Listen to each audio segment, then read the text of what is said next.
नमस्कार। तो बाजार में एक और एसएमई आईपीओ आ चुका है। नाम है अक्रीशन न्यूट्रीवेदा। ये कंपनी आयुर्वेदिक और हेल्थ सप्लीमेंट्स बनाती है।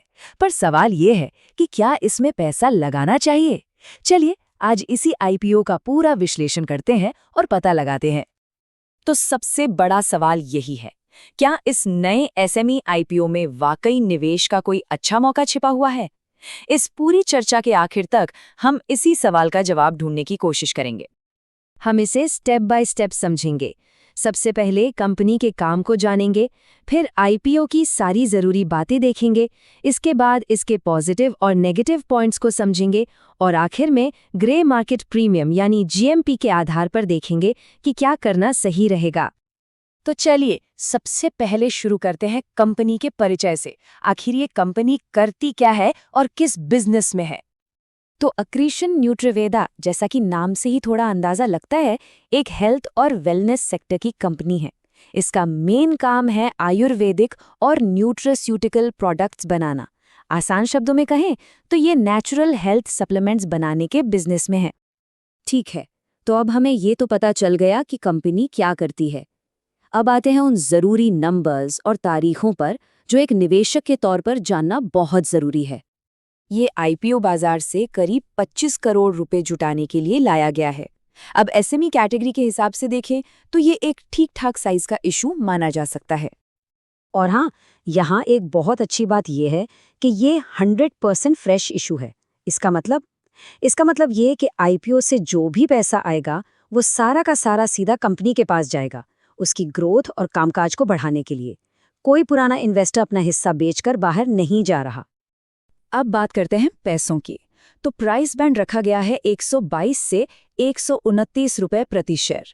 और क्योंकि ये एक एसएमई आईपीओ है तो यहाँ एक एक शेयर नहीं बल्कि लॉट में अप्लाई करना होता है। एक लॉट में है 1000 शेयर्स, यानी अगर 2 लॉट के लिए अप्लाई करना हो तो करीब करीब 2,58,000 रुपए का इन्वेस्टमेंट बैठेगा। अब ये तारीखें जरूर ध्यान में रखिएगा। आईपीओ 28 जनवरी से खुल रहा है और 30 जनवरी तक खुला रहेगा और इसकी लिस्टिंग 4 फरवरी को होने की उम्मीद है। आईपीओ की डिटेल्स तो हो गई, पर असली कहानी तो कंपनी के फंडामेंटल्स में छिपी होती है। तो चलिए अब जरा देखते हैं कि कंपनी में पॉजिटिव क्या क्या है।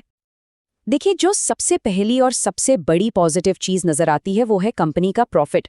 फाइनेंशियल ईयर 2025 में कंपनी के मुनाफे में 218% की जबरदस्त ग्रोथ देखने को मिली है। ये वाकई में किसी भी कंपनी के लिए एक बहुत ही मजबूत संकेत है।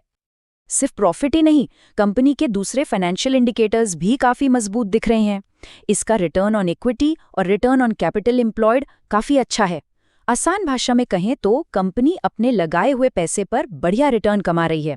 साथ ही कंपनी की संपत्ति और नेटवर्थ में भी लगातार ग्रोथ हो रही है, जो एक स्टेबल ग्रोथ का इशारा करती है। लेकिन जैसा कि हम हमेशा कहते हैं, सिक्के का दूसरा पहलू देखना भी उतना ही जरूरी है। तो अब बात करते हैं कुछ संभावित रिस्क्स की, कुछ कमजोरियों की। पहली चीज जो थोड़ी चिंताजनक है वो है कंपनी पर कर्ज।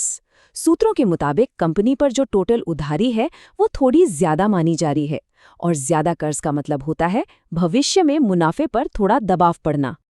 दूसरी बात है इसके वैल्यूएशन को लेकर। मतलब कंपनी के एसेट्स और नेटवर्थ बढ़ तो रहे हैं, लेकिन जिस प्राइस पर ये आईपीओ आ रहा है, यानी इसका जो मार्केट कैप है, उसके मुकाबले ये नंबर्स थोड़े से कमजोर नजर आते हैं।